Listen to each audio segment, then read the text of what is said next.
The Navigating Disability podcast often discusses topics including disability, injury, mental health, and mentions of sensitive issues such as trauma and suicide. Listener discretion is advised. Please take care while listening. Welcome to the Navigating Disability podcast. Today, we're excited to have Mel James, an advocate and creator dedicated to raising awareness about disability challenges while celebrating resilience and strength. In this episode, Mel shares her personal journey, insights on advocacy, and the importance of community and representation. Whether you're navigating your own path or seeking to learn more, this conversation promises to inspire. Let's dive in. Welcome, Mel. Hello, thank you for having me. Thank you so much for agreeing to speak with us. Oh, You've got an interesting story. Where would you like to start? Look, honestly, I'm more than happy to talk to you about whatever you would like to, or with whichever direction you'd like to go down today. I'm definitely passionate about, I suppose, speaking from a lived experience perspective as a mother, but also from professional experiences as well. So the pick is yours. Talk to us about your lived experience as a mother. Sure. So I have a couple of children in my house that have unique needs. I like to call them unique needs. I love that. I've never thought of it like it's better than special needs or, disability related needs. Exactly. It was something that I think because, as someone myself who has complex post-traumatic stress disorder, you never want to feel like you've got additional needs or that you've got a disability, because the word dis and then ability, it all sounds a bit yuck. So for me, part of my acceptance and ability to be okay with it was to think of another label, because we love labeling people, let's face it, in the NDIS. So unique needs for me was something that worked well for my children. I don't tell my children that they have diagnoses. And yeah, it sort of all started when my eldest daughter now had her first diagnosis. And I just remembered the grief that I didn't expect was going to happen. The grief, the confusion, oh my goodness, how do I navigate this system? What do I do? And then the exclusion that we felt, because, naturally when you've got a little one that does have big feelings a lot of the time, you do start to find your world becoming quite small, because you can't go out to the places that you normally do. You get stared at when you're out if someone, if your little one has, a meltdown because there's too much sensory input. So there are a lot of things that all of a sudden, our world started to change quite dramatically. And it really quite closes in. Absolutely. And I feel like something that I've become very passionate about is normalizing the fact that every single person, it doesn't matter whether it's me, you, anybody you walk down the street, we all have some sort of unique need, because we are not all the same. And if we were the same, we'd be very boring. So for me, it doesn't matter if it's, the color of your eyes that are different, or the way you learn, or what you look like, it is all unique to that person. So I think for me, destigmatizing, normalizing, and looking at what we all do in life just in a connection-based way. How does my connection with you as a person impact your functionality and your ability to function in everyday life? How do we help people achieve a really quality, happy life? Because that's really what it comes down to. It's obviously all the labels and everything, that's wonderful. But I remember, and I'm about to go into prep for, NDIS reviews. Both my daughters are a month apart, and I start getting a bit antsy about it. And I think, Mel, you're a professional, you know how to do this. You do it all the time. And it's the reports. Yeah. I don't want to read them. I don't want to look at everything that somebody says that, my little one can't do. It's emotional for you. And I'm exactly the same position. And I say that to Jen quite often. With my children, with anyone else, I can back them 100% and I'll go in to fight for them. Yeah. As soon as it's my child, it's the emotion. Yeah. And that's why I always go to review with someone else like Jen as my support person.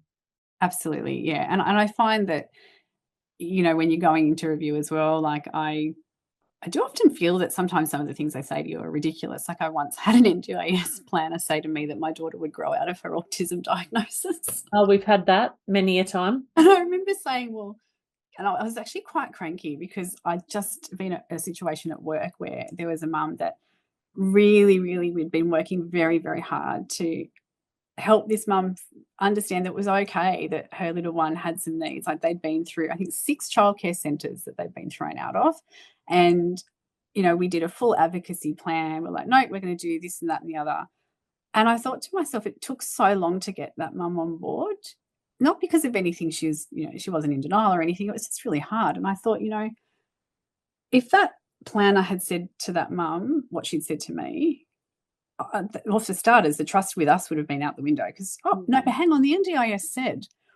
Well, I remember asking this NDIS planner, well, can you give me a date? Because I'm really looking forward to that, because that means I don't have to do all this extra admin, no more appointments, like, thank you. And they just, it leaves me bewildered every day that we have people working in a system that's supposed to be improving capacity and of life, and we seem to be lumped in with a bunch of people that just actually seem to be about making money for themselves, which is... And they're not educated. They're not educated in disability. They probably, most of them are just big hiring pools, employment pools, and they don't have the necessary training to be doing what they're doing. And that, I think that's one of the biggest problems we've got. Absolutely. Yeah. I think one of the other things from lived experience, obviously I've got my experience with my children, but obviously, then there's my work capacity. And as I sat in budget estimates a few weeks ago, sorry, I almost said the hashtag Westinghouse Washington, which I've now just said it, but that's okay. The way that the truth was washed down the drain again that day in budget estimates was when I heard Kate Washington say, intensive therapeutic care with wraparound supports. And I sort of felt like saying, okay, Kate, tell me what those wraparound supports look like, because, there's a number of young people that I'm aware of at the moment that are essentially, locked in 4 walls. They're of school age. They're not attending school. So you've got educational neglect. You've got no ability to access community. They're on line of sight with 2 staff 24 hours around the clock. And I say rotating staff. So what connection are we getting from that? Zilch. Not able to open a window, put any light in the room. And the most excitement that they get is going through the Starbucks drive-through or going to get a slushie. Yeah. Once or twice a week. That to me is not wraparound therapeutic supports at all. But so, how do we change it, Mel? Look, sadly, I'd love to say that going on the internet and blasting your life story all over TikTok is the way. Well, it seems to be doing something, because I appear to be the topic of conversation in the minister's office quite regularly. But, I truly believe that the lived experience has to be heard. We need to be hearing from the people that are receiving these services. And I agree with you, but I sat in a planning meeting yesterday for someone, and I was with the plan nominee, which was the mother, and the participant, 27-year-old female, and all he kept going on about the planner was, what capacity is she built? What capacity is she built? She's had a plan now for this long. What capacity is she built? And it's like, this is the mother.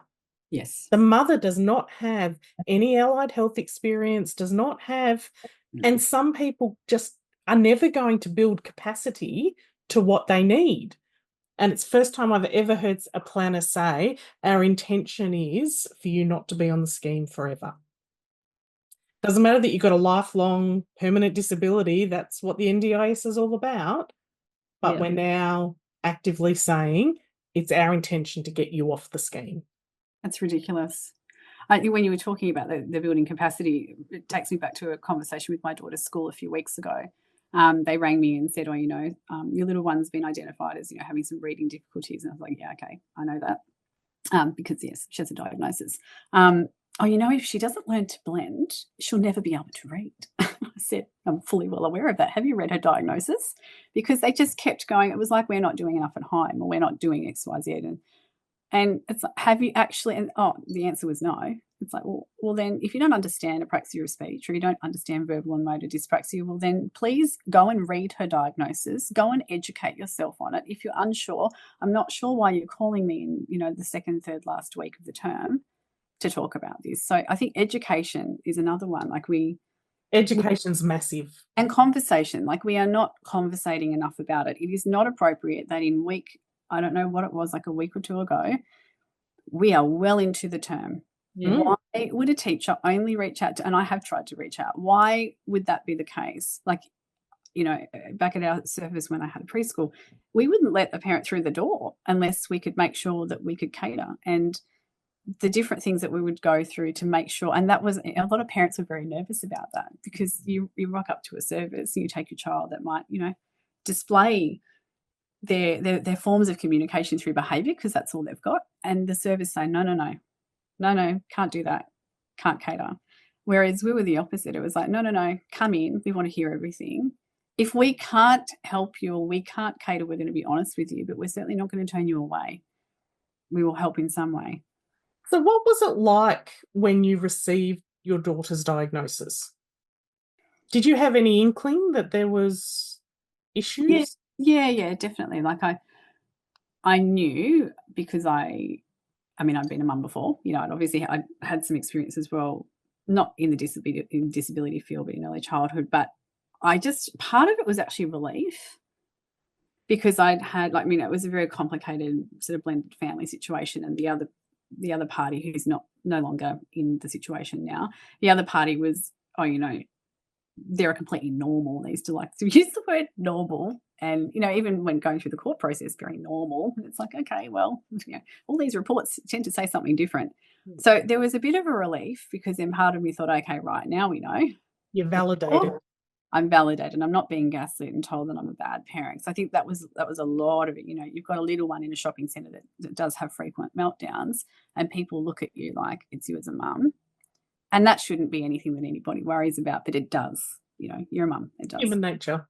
So I think that part of, okay, I now know I've got some validation.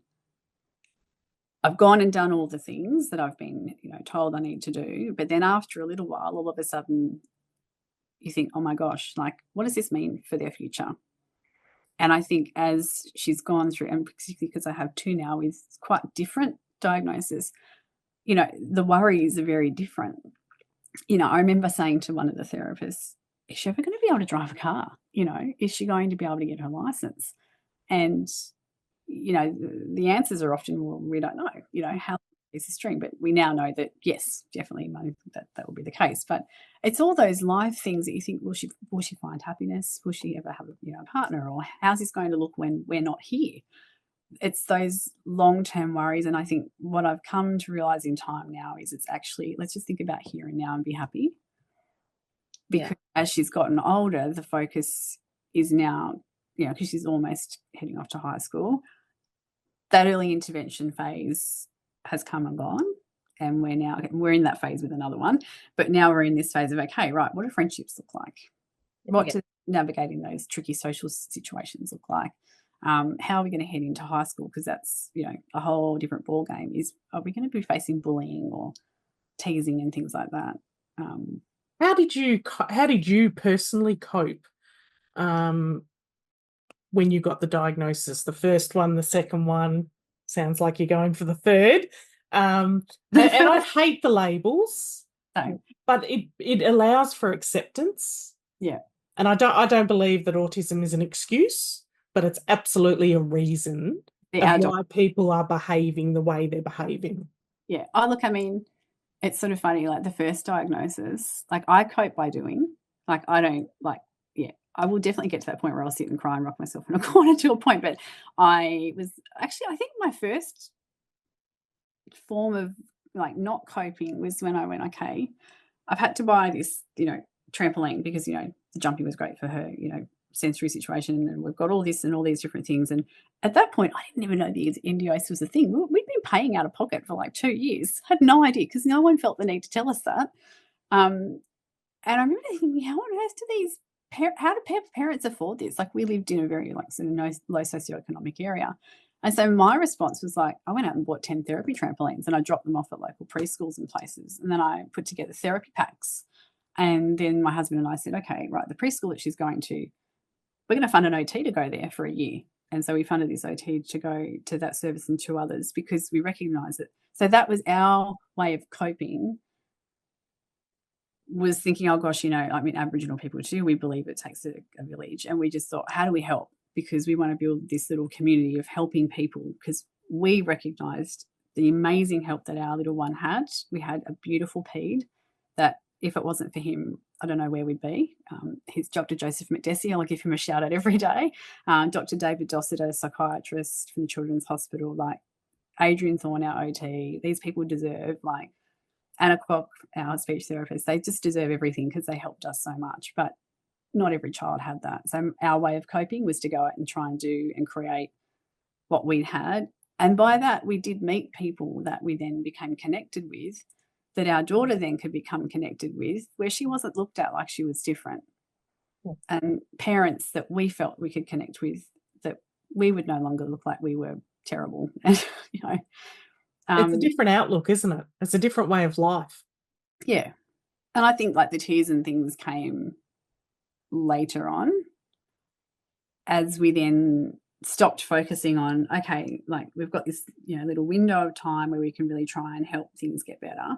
Well, not get better, but, you know, we could do everything or do all the things early intervention wise. And then I think when she sort of got to sort of, you know, like 8, 9, that's when I thought, okay, right, what do we do now? Because that ship has sailed. We're in a new phase. And I think with each phase and each change that they go through, you do have those little bits of grief. But yeah, I don't know. Like I remember the preschool that we first went to said, oh, you know, I should probably never make a friend. And so when the second preschool we went to sent a picture of her engaging with another little one and that they actually became quite close, I just remember streams of tears. Of happiness, of just joy, pure joy for your daughter. Yeah. So Mel, can I ask you, who's been your greatest support? Because, you know, as mama bears, as I like to call us, we're always the first point of anything with our kids. Who's been your greatest support through this whole process? Well, obviously, like my husband, like we, you know, we've laughed, cried, grieved together, that type of thing. But look, I would honestly say like our pediatrician, Joseph McDessie, the psychiatrist, because he has, and obviously we've had DCJ issues left, right, and centre throughout our story. And so those, like Joseph knew me well and truly before any of that happened. And he was also the pediatrician for the little person that DCJ, you know, carried on about. That's the only way I can actually politely put it. And if it hadn't have been for their belief in us due to the fear that we had of losing our children, I actually don't know where we'd be. And I think therapy was a really big thing for me, which, yeah, without that, and we've been fortunate enough that we've been able to pay for it, but this is my big beef with the NDIS. They are not taking enough time to consider family preservation. Yeah. We have 2 children with significant needs. Like one of my daughters has a significant medical condition as well. And it is exhausting when you are in and out of surgeries, hospital, and it's literally just Scott and myself. You know, Scott's older daughter is amazing. We've drawn on like other like family or like actually old staff that we used to have at work that we, you know, get to do some sort of community access work. But if it wasn't for the therapy as well that we had and still have, I don't know where we'd be. So you've got a beautiful support network, whether that be allied health and family. Yeah. And unfortunately, that's, you know, some families aren't afforded that. Yeah. What advice would you give them if they're feeling stuck in a certain situation? What would be your best advice for them? Oh, look, honestly, I think being very honest with yourself first is the best place to start, because if you're not recognizing that you're not coping, that's a whole different dangerous ball game, because, you know, you end up in burnout, right? Like, and that's when things all fall apart. I think being very honest about how you're feeling and realizing that, you know, good enough is actually okay. Yeah. There's actually a book here. I really want to quickly just check out. This is David Dossett, and he talks about in here a good enough life. And something, and I saw this book on his shelf one day, and I said, oh, I really want to buy that, because I know he took part in reading it, in writing it. And he said, I'll just take it. And he describes as a good enough quality of life as, you know, reasonable health, being connected and having, you know, valued relationships, and basically, you know, contributing to the community, being feeling worthwhile, and all those things, being, belonging, becoming. Yeah. And I think if we focus on doing all the things and really extending ourselves, and we're pushed to perfection when we're having NDIS want to know pretty much our underwear size in every question they ask. let's just talk about good enough in those moments of being really, really, overwhelmed. And just being kind to yourself, I guess, that you're doing what you can, what your capacity is able to give you at that point. Absolutely. I think modeling to your children. High expectations on ourselves. Yeah, and modeling that to the children, it's, some don't, I always say, when parents or even educators resort to bribery, like, if you do this, I'll do that, or whatever, like, that's when I say, well, you've actually run out of skills. Like when you're resorting down to having to use those briberies or, threat type tactics. And the other day, I remember I was so tempted to say to my daughter, if you just get in the car, I'll give you a lollipop. But instead I sat down and I said, look, Mummy's actually totally out of skills this morning. Like the toolkit is not full. And so I'm modeling to her that it's actually okay to have a morning where you're discombobulated and thinking, oh gosh, like I've just actually, my brain's I just love that. I don't have the skill. I'm now trying to undo all the bribery that I relied on a couple of years ago, because you're absolutely right. We've all done it, right? I had nothing more to give. I was stuck. I did not know where to turn. Yeah. And it would go, okay, I'll buy you this if you do this. I'll do this if you, and now I'm trying to undo all that because I do have the skill set. Yeah. But even that's exhausting. It's like, oh my God. Like, and you know the drill. Like you'll have your tools in your toolkit and you're like, oh yeah, this is working. And it's been like a week. And then all of a sudden it's like, why is that not working anymore? They throw something else in. And it's because they're changing. They're constantly changing. And this is in the early childhood setting. Like I used to have these educators, like, actually, this is sort of a little bit of a funny story, but sort of maybe a little bit inappropriate. But we used to have like a lot of casuals because of COVID, obviously. And we had this little boy that used to say some very interesting words. And, I mean, they were not great words. And if the other children told the parents, I would have complaints all day long. And so this little one came out with like, a very, very big word, the worst that you could probably think of, on a scale of 1 to 10. And I just finished teaching them sort of how to do some like CPR, whatever, we're doing like a little impromptu learning experience. And these little boys running around and he's effing and he's singing and they go pew, pew, pew, pew. And anyway, this casual's looking at me like, woman, what are you doing? Tell them to stop. And she eventually said, aren't you going to do something? And what I was actually doing was observing, because I knew that at that point in time, I was like, there's a lot of children around here. And I know the ones that are going to go home and say that so-and-so said X, Y, Z, and they were using guns to shoot, blah, blah. So I observed and I looked at what damage could possibly be created if I, anyway, I actually just flopped on the ground and pretended to be dead. And so these children are coming up and pew, pew, pew. And I opened my one eye and I said, I don't think that's working. I think I'm already like, it's done. And I opened my other eye to the other child and said, what do you do? Because remember, we just had a CPR lesson over there. And so one of them starts singing, stay alive. Because I was like, and you know what? They all forgot about the F for C and the shooting. Yeah. And it was positive descriptive praise. Refocus the situation. And it was all over and done with in literally 35 seconds. And that other educator still was looking at me like, she looked at me like I was mad, like completely like I'd lost the plot. But you know what? Then, just very quickly like segued into something else, like another activity, whatever. It was done. Yeah. That's unbelievable. And then the narrative that the kids will go home and say, Miss played dead and we did CPR on it. It wouldn't have been about the swearing. We'd already just done like a Kindle based on what we'd done. Yeah. And at the end of the day, the little friend that said those words had a horrific backstory with some things going on. The other ones that were running around, some of them had some unique needs and whatnot. And, the fact of the matter is that the child that said it didn't know what those words actually meant, or they weren't bad. But I remember unpacking it with the educator later on, who I think actually went back and made a complaint to her casual agency, which fine. And I remember saying to her, can I ask you what you would have done in that moment? Like I said, I understand we obviously have different thoughts and, perspectives, and that this is your first day in the service, so you don't really understand, it is a new community kind of thing. And she was grossly offended by the language, like really personally offended. And I understand that was a cultural thing for her.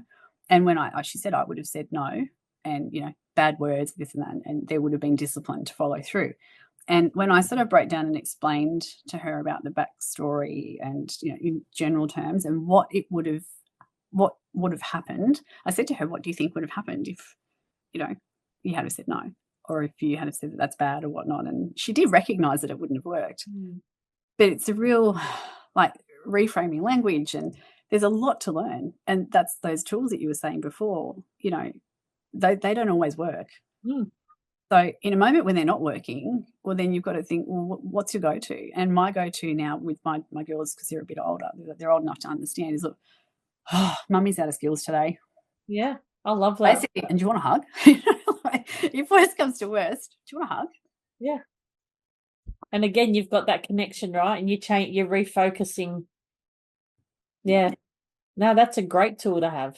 I think, like, why are we making this so complicated? You know, can we strip it all back? I think there's a lot of focus on, you know, forcing people into looking at what's socially acceptable. And really, when I've got a whole heap of books here that I, had a really quick top and tail through before I came on, because they're my favorites. And, when I looked at the common theme in all of them, it's all connection focused, every bit of it, all connection. And I've always had, like, my own, like, 4 C's that I used to teach back in early childhood, like when I was, if I was doing kind of immersive. And once again, we don't call it a training, it's an immersive. And if we had the 4 C's, it always worked. And sometimes, I'd have to do a little tally on my hand if I could hear myself wanting to say no or stop or don't. And just explaining to people that are working with children, no, stop or don't, if they're the first things that you go to say, half the time children aren't actually taking in, or even people, right? Like adults, we do it all the time, because we hear those words so frequently, they mean nothing. For me, no, stop or don't, they're dangers. Like, they're the words that we really want them to respond to when there's danger. So why aren't we connecting with people and talking to them about the things that we'd like to see, or the things that are positive? Because the no, stop and don't, like, which I should reflect on this myself, because I do a lot of that talking about the government. But that's actually the only thing that they respond to. Like, I've learnt that the positive hippie lefto pinko stuff that I do just doesn't work.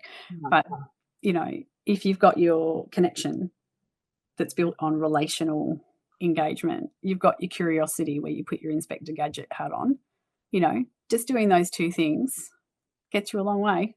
I know we had troubles with my son at school last year, and it came, like, they were trying to talk to me and come up with all these solutions, and I just said to them, have you actually met my son? Have you made a connection with my son? Because if you make a connection with him, you'll have him for life. Yeah. If you don't, he will not listen to a word you say, because he doesn't respect you.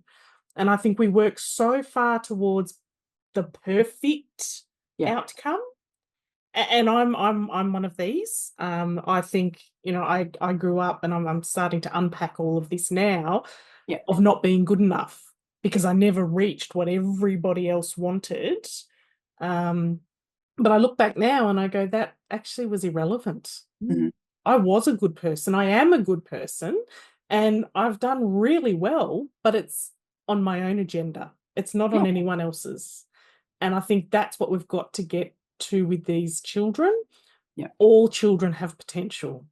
They need the assistance to meet it. And something else you said earlier about your daughter with her reading, and she's got to learn to blend sounds. You know what? She actually doesn't. What she has to learn is how to read the way she learns how to read. Thank you.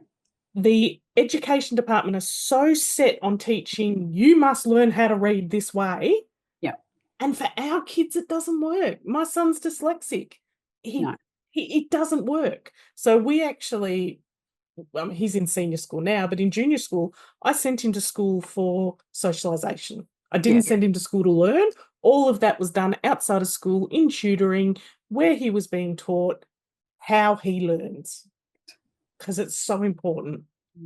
Because it just makes them feel dumb. If you keep batting their heads against a brick wall going, you got to learn this, you got to learn this, you got to learn this. Well, I think, like, and on that too, on that note, like, I'm so glad that you raised that. Like, when you're looking at mental health of children, like, my daughter in kindergarten, my eldest daughter in kindergarten, she was told to turn and face her face into the corner of the wall, and was told, you should be able to read that by now, and was essentially shamed in front of the whole class. Disgusting. And then I had another meeting in year 1, so we'd put her into a different school, and essentially I got brought into this meeting and the cavalry was there. You know, it was just me, and then all of a sudden there's all these other people and whatnot. And I actually said, oh, look, you know, has the teacher actually read her reports? And because there's some trauma from before, I was told that her reports were too traumatizing for the teacher to read. And essentially, you know, like something had happened to my daughter in the playground and they hadn't told me about it. And my daughter finally disclosed during COVID, and they didn't want to tell me because they didn't want to worry me. Oh, And I love that. yeah. And then all of a sudden I have this like Aboriginal support worker in there who was lovely, and she broke down because of her own stuff that came up throughout that meeting. And I'm thinking, I'm a parent here. So, you know, I took my daughter out, and like we had David Dossiter come into a Zoom with us, and he asked all the questions and they had no answers. And he said, well, shame on you because you just wasted this mum's last appointment for the year. By the way, you know how you said you were going to do welfare checks on her because she hadn't sent her daughter to school because she was literally just so unwell within her mental headspace. Well, she's actually on medical leave now until we get an exemption for homeschooling. So, like, because I wasn't prepared to send her back until that situation was resolved because she was not well. Yeah. Her mental health had been impacted, and she was like 7, I think, at the time. So I homeschooled her for 2 years. So this child could not read. She could not write. So this is 2 years of school. So this is Prukar's education department at the moment we're talking about. 2 schools, couldn't read, couldn't write, had been going to therapy, you know, very, very consistently for years. And what we saw was school unravel that. So we took her out and homeschooled her for 2 years. I had her reading 66 pages of Dr. Seuss within 3 or 4 months. So we went to Napa over at Lane Cove. We did 3 hours every day for 3 weeks, sometimes back to back with each child. Whilst working, we both worked. It was nuts.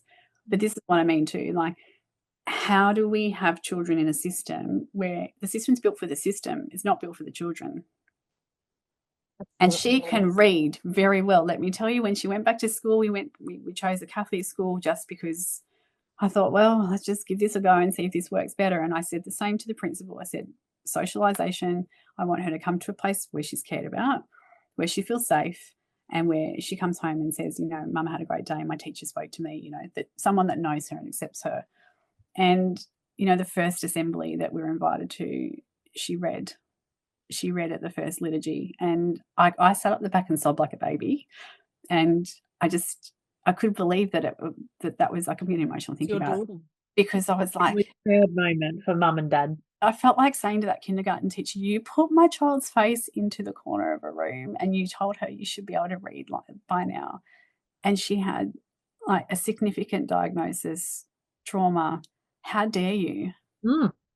How dare you? And for starters, lady, it's a restricted practice. You know, like I found it very hard as a mum to see children just, you know, the whole square peg in a round hole. Like, why are we doing that? And then why are we shaming parents when they advocate? Like, when parents come, like, I'm sure, like, Kate, you've experienced this from time to time, when you then go and advocate, and I'm in a situation at the moment with DCJ where I'm like, well, you know, you guys actually don't know what you're doing. Like, I've done XYZ and this and that and whatnot. And they're like, oh, really? Oh, okay. Like, after not talking to us. Yeah, but after not talking to us for like weeks and weeks and weeks on end. And then I'm like, well, actually, the doctor said, you know, you outsmart them using the medical professionals, which you shouldn't have to do because you live with the child all day. You know their things, you know what they do, and you become the expert of them. I just don't understand, why are we shaming parents and making them feel like they're, you know, like they got Munchausen's by proxy. Let's face it. Yeah, it's completely about control, because that child is actually outside their level of skill. Yes. And that's what I need to actually probably do a podcast with this just on its own. When I was doing my immersives at work, I originally called it responding to challenging behaviours because that's what everyone connected with, but it wasn't. It was responding to children's communication. And trying to get buy-in, though, when I reframed it, was very hard, because people were like, but look at those challenging behaviours. And I'm like, really? Are the children really are they really displaying challenging behaviours? Or in actual fact, is it challenging you? They're trying to tell you something and you're not getting it. Every behaviour is a form of communication. And I cannot stand children as well being labelled with disability when in fact they're in environments that are not nurturing. that are about control, and essentially are about getting everybody to conform. Like, that's not conducive to a great learning environment. No, but it's conducive to what the government want. This is true. They don't want people to stand up and have a voice, and they want people to do what they're told. Yeah. But I feel like if we got people to a point where everybody was feeling heard, everyone was connected, everybody was really feeling like their needs were being met, we wouldn't have, like, I mean, I'm sure they look at me like, well, I know they look at me like I'm a basket case, like, you know, because they don't have any level of understanding of what we're essentially trying to do. And, you know, really, when Mel James is seen, she's heard, validated, and says, oh, you know what, I don't actually agree with you. However, I have heard your points. I accept that you've got some good points there. And I think there's some room for some collaborative negotiation here. So both parties can have a little bit of a win, whatnot, sing kumbaya and move on. I think that they'd have a lot less uproar, and I think everything would be a little bit more harmonious just through connection. Just through listening, being Yeah. heard. You mentioned earlier about your own CPTSD. How did that come about? So you can probably hear me speak on another podcast about this, but yeah, look, I had a very interesting childhood. Interesting is probably a strange way of putting it, but I grew up in a performing arts kind of industry where I went to performing arts high school, and yeah, I was groomed by a man that was 32 years older than me, and it took me 10 years to get out of that. And sadly, I was sort of passed from that one to another one through a work situation. In my early 20s. So that was sort of another like 7 or so years of horrendous DV and sexual abuse. So yeah, like there's a lot there. So how have you moved from that to the Mel James that we're talking to today? Oh, like, I still have therapy every single week. I've been in therapy for a decade, and that will never change.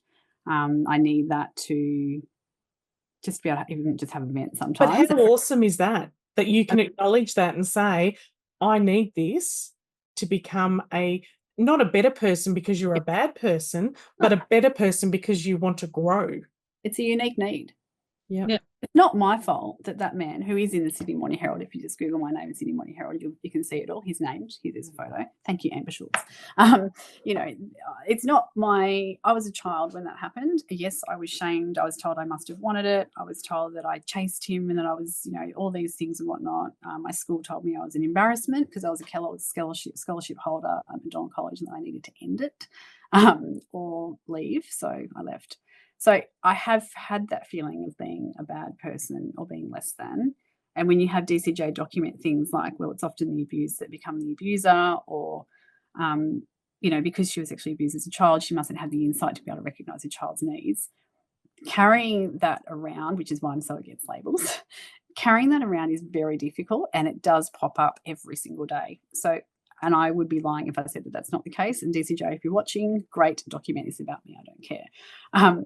I think that as women, as mothers, we need to be teaching other women and mothers that it is okay to speak out and say, hey, you know what, I've recognised I need this particular thing, whether it's medication, whether it's to have any allied health or whatnot, like anything. It's okay to speak up and say that. And if we're not encouraging that, well, then I hate to see the impacts that that's going to have on mothers themselves and then on their children, because that's when we see intergenerational trauma. The flow-on effect. Yeah. So, and I think the Mel James now is still the same as the Mel James before, except I obviously spoke out last year with Christy McVie for the first time about it. And I think what she did, allowing me to speak out, was like, oh, here we go. Here's the Mel James that's no longer compliant, that's no longer in a fawn response, that is no longer going to be sitting told what to do. Mel James is doing what her psychologist has suggested and tried to make her world a little bit bigger, because I don't want my children having small worlds. I want, you know, I don't think it's okay to sit and tell people, well, you've been told to do this, so, you know, get back in your box. Like, this is about encouraging diversity and inclusion and individuality. And I don't care what's happened to you as a child and whatnot. No one should be labelled for something that caused, CPTSD, technically speaking, is a psychosocial disability, which, hallelujah, they've finally recognised it. A lot of people will be told, no, you can't get NDIS for that. I don't currently have NDIS for that, but I think the other part that maybe we can unpack in another podcast is that if you do have CPTSD and you do then access allied health and with an NDIS plan, you then can't be self-managed with your children, which I think is ridiculous. True. Never heard that. That's Never interesting. heard that. So I'll be really honest in this podcast, and if any politician that's listening might want to hear it, I choose to not access the NDIS for myself because really I need an exercise physiologist. I need there's a whole heap of things I need, and I've now developed I'm going through the process of being diagnosed with an autoimmune disease as a result of probably all of the stress and trauma. Yeah. I could access a whole heap of things on the scheme if I wanted to, but I like to be self-managed for my children because it works well for us. I can't do that if I then am categorized. Where does it say that? Actually, I have no idea. Our support coordinator was telling me about it, and yeah, it's been something I've been looking at for quite some time. I would question that. I would want to go much deeper. Okay. That's the first time I've heard that. Okay, well, I'll have a look. I'm not saying they're wrong, but I'm Yeah. saying I would challenge that. Well, and I know that you're always up for a challenge, Mel. Oh, absolutely. No, I will challenge it because it's something that I feel, I could absolutely be having additional things if I wanted to. Like, do I have time right now? Probably not. But is what I'm doing right now working for me right now? Yes. However, as I get older, if this autoimmune situation did get worse in a physical sense, well, then there would be things that I would need to access that I probably wouldn't be able to afford to then. So I think, it's just this stigma around disability and being less than and all that type of thing and not being the same as everyone else. It's for me, I'm about to go into a meeting with my kids' school for my youngest that's going to kindergarten next year. And I just think, oh, here we go again. Like, they want to meet her and see her, and I have to unpack the label. It's one label for this one, but it's just, for me, the label is just about how do we help this little one learn better. Absolutely. Understand them better to be able to help them more. Correct. What changed for you to stop homeschooling and send them back to mainstream? It was never going to be a permanent thing, the homeschooling. Like, for me, the homeschooling was, okay, let's be able to get you to read, to write, to be able to do those really basic things that really, look, if you can't read and write, it makes life really, really difficult. Or to at least find a way of communicating, whether it's typing or an iPad, a communication device. We needed her to be able to do that, but be able to learn that in an environment that was positive, that would put her down as safe, and that she could then, and you know what, when she was at school, she was medicated and on all sorts of antipsychotics, stimulant medication, catapress. Guess what? End of homeschooling, no medication. Funny that. Yeah. Funny that. So she was ready to go back. We had asked her, when do you want to go back to school? The socialization thing's very, very important when you're heading into year 4, learning to have friends again and things like that. So that, to me, I followed her lead in terms of when to go back, because the year before she definitely still wasn't ready. But once she said, yep, I want to go back, that was the sign. I absolutely admire the decisions that you made, because my children have quite often said that they'd prefer to be homeschooled, and I just know that I do not have. COVID was enough for me. I do not have it in me. They don't relate to me on that level. I think schooling, though, proper homeschooling is so different to what people think. It's not like COVID. Yeah, we use Simply Homeschool, which we found to be amazing. That was so good, and it's $400 for the year, pretty much, for all your resources if you go and buy them from the shop. But it's very much based around life skills. Yeah. So, when you're talking about maths concept, same or different, you go and get the kitchen drawer open, and it was about getting show me the different spoons and then the same spoons and things like that. Or, it was very, very much around life skills and encompassing those everyday experiences and how you would function in every day into the learning.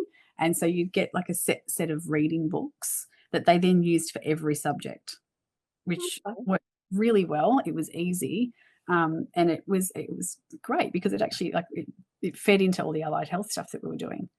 So I think, it was actually, it was easy.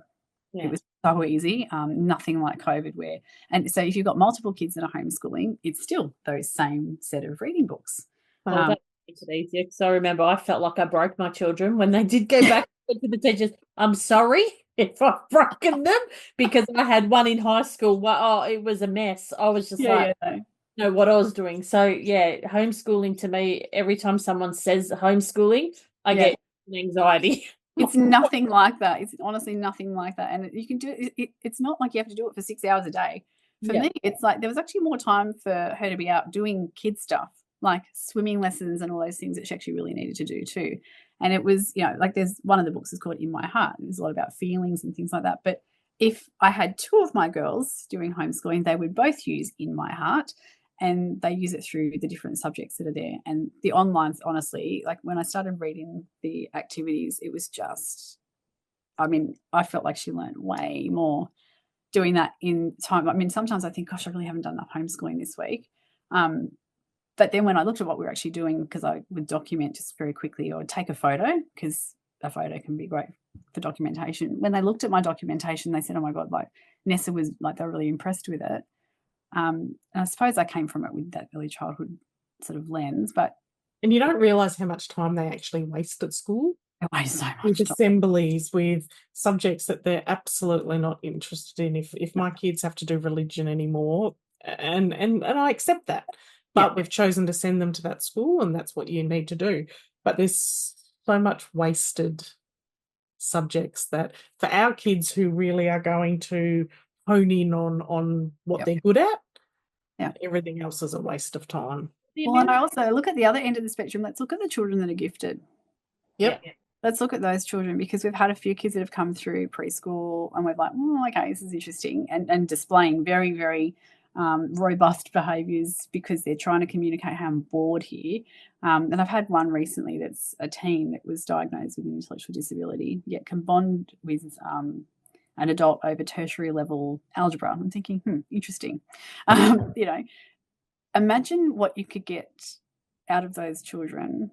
I shouldn't say out of them, but imagine what you would see in those children if you were also not mucking around wasting time with all the boring as batshit stuff, which they do, which is a terrible way of putting it. But imagine if they all had ability to, my little one's so distressed, and was distressed last year that the teacher was putting children in timeout because they had a timeout, Matt. And I was like, oh my God, they're in kindergarten. Are you kidding? Like, we don't do it. She never got put in timeout, but she's upset by watching other people get put in timeout. I talked to the school about it and said, right, what's with the timeout thing? Oh, because children were talking and this and that and da-da-da. I said, well, but perhaps it's the delivery. Like, it's also not developmentally expected that a 6-year-old or a 5-year-old, let's think about kindergarten, you have a 4 or a 6-year-old in there. It's not actually neurodevelopmentally acceptable to get them to sit there for 45 minutes and listen to them being talked at. So what's wrong with having a body break? Shake your sillies out, for goodness sake. Like, imagine what you then would get, though, from those gifted children if they were able to do what their brains actually needed to do. Because I don't think that we're actually catering to children's brains. And I think the clincher for that conversation was when I said, like your prefrontal cortex and whatnot, you do realise that half the teachers are under 25 here, and their prefrontal cortexes also haven't developed yet. So it's actually their job to be impulsive and to not know what they want and to speak up when they want. Like, why aren't we not understanding brain development as teachers? Why? And I love that, because I certainly had not considered the other end of the spectrum, the gifted kids that are missing out also. Well, my middle child, he's in some of the Excel programs at the school, and more often than not, he comes back and he says, "Oh, it's so boring, Mum," because he's very much, he learns it and then sits there and gets chatty because why do I need to sit? I've already learnt it. I'm bored. They don't understand that. They just have to. You're in the class, you do as you're told, you sit and do what everyone else is doing, but they really don't cater. It is what it is. You do what you're told and be silent. And I think that it's an absolute travesty for the kids, because they need to have that space to be creative, to be themselves and to experience different things. I think that we're not teaching children, like my daughter, who's like the second one that I was talking about, who has the medical situation, like her disability, if you want to talk about it in like disability category terms, DSM-5 is quite significant. And before she went off to school, she had really great creative problem-solving skills. And we teach our kids to question the status quo, much to everybody else's disgust, I'm sure. But by 6 months into kindergarten, I said to my husband, "Where's our child? Where's the child gone that if I forgot my glasses on the piano on the way out, she'd run and go, oh, look, you forgot these." She just lost it. It's like she's become like just zoned out. And I think because there's this constant focus on perfection, but we're stripping children of curiosity. And I think particularly when we're talking about neurodiverse children who just, their minds are all over the place, why aren't we tapping into that more? Because like those kids could be our future prime ministers. Those kids are horrendously like incredible at creative problem solving, because you throw them anything and they'll figure it out. Yeah. They might go off on all sorts of tangents and whatnot, but like they'll get there. They'll get there. But they might get there and solve a whole heap of other problems at the same time. Like I just think, let's not teach them to be sitting down just being told what to do, because let's face it, there are also children that sit there that then just also completely shut down. And those ones are the ones that often go under the radar. You don't know there's anything going on until one day they peg a chair across the classroom because they just can't handle it. Yeah. Or the children that mask, and they mask all day long, and then they come home and they let it out. And the teachers, when the parents go back in and say, and I'm that parent, hey, look, I think there's something going on. Like she has said XYZ, but we're seeing XYZ behaviors. It's like, oh my goodness, she'd never do that at school. Oh, we've never seen that before. I'm like, yeah, that's because she's been holding it in all day. I went to school crying one day when my son was in prep, and I dropped him there with one shoe on because he refused to put the other one on. And I knew the teacher because she taught my older son. And she hugged me and she said, "I don't know what to say to you, Kate. He's a perfect angel at school." Oh. I'm like, what do you do? I'm like, well, he's not at home. We're getting close to having to wrap up, Mel. What's your hope for the future? I know that's a very big question. Oh, look, can we just focus on, look, in an ideal world, wouldn't it be so nice if we all bothered to take the time to really build relationship, to really connect, to really actively listen, not to listen to respond, actively listen to people. This is children and adults, and let's really look at how do we make life, how can life be happy? How can we be happy, feel fulfilled, feel worthy, and feel really connected to everything that we want to be connected to? Yeah. I think that's my biggest hope. What does the future like? Sorry, Jen. We just need to show kindness and acceptance for everyone, because we're all different. No one's normal. Define normal to anyone and everyone will have a different answer. Yeah. It's just giving the space to be kind and accepting. Yeah. We've got a long way to go, but hopefully one day it'll... What does the future hold for Mel James? Who knows? Oh, look, I think I'd love to get into the speaker circuit. I think talking about lived experience meshed in with professional experience and things like that is really, I just love to be able to pass the baton down, I suppose. So that moment that I told you about, our little friend that, said the funny words, and, to be able to pass those types of, stories, then backed up with some evidence to help people in their roles every day, because, one educator can make a big difference to a hell of a lot of kids. Oh, definitely.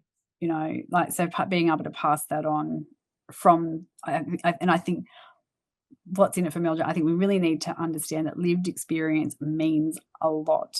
We don't, like so many people on TikTok, if they've, look, I don't get a lot of negative feedback. Occasionally a hater will come on, "Oh, what's your qualifications?" It's like, yeah, it's funny. Let's talk about that. Why is that so important to you? Why is that so important to you? Because I think the less time we spend focusing on pieces of paper and the more time we spend listening and hearing and seeing what people actually need and trying to say, I think the better we'll do. I say to all my parents, trust your gut. Yeah. It's usually right. You are the expert in your child. Speak to all the specialists, take their advice on board. Yeah. But at the end of the day, you make your own decision. It's usually right. And taking like a little bit from everyone and finding what's right for you, because what's right for you may not be right for the next person. And that's totally, I always say to people, if you don't like something that I've suggested, that's totally okay. Yeah. Totally okay. And I'm not offended if you say you don't like it, because you have to be able to make yourself redundant when someone's saying, no, that doesn't work for me. Like, that's respecting their space, their agency. And yeah, I mean, I think the more we can talk about this, yeah, I mean, I could talk about it to the cows. I love it. And I believe that there's a solution for every problem. Yep. You've just got to find it and find the one that suits you. Absolutely. Mel, it's been absolutely lovely speaking to you. Thank you so much. We will put all of your links on our socials so people can reach out to you if they want to. Cool. No worries. Have a great day. Thank you so much. You too.